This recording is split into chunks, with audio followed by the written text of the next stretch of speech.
बिस्मिल्लाहिर्रहमानिर्रहीम। रोने से खामोश कराने का सफ़र। पहले जो आंचल में छुप जाया करती थी, आज किसी को आंचल में छुपा लेती हैं।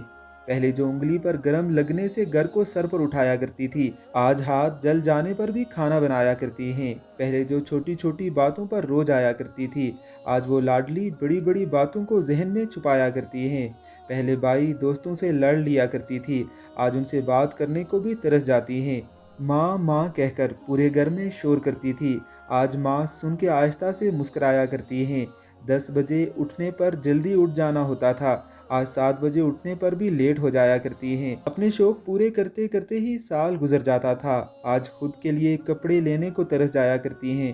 सारा दिन फारग होकर भी मसरूफ बताया करती थी, अब पूरा दिन काम करके काम चोर कहलाया करती हैं। एक इम्तिहान के लिए पूरा साल पढ़ा करती थी, अब हर रोज़ बगैर तैयारी के इम्तिहान दिया करती हैं। न जाने कब किसकी बेटी किसकी माँ बन गई, कब बेटी माँ के सफ़र में तब्दील हो गई, कुछ पता नहीं।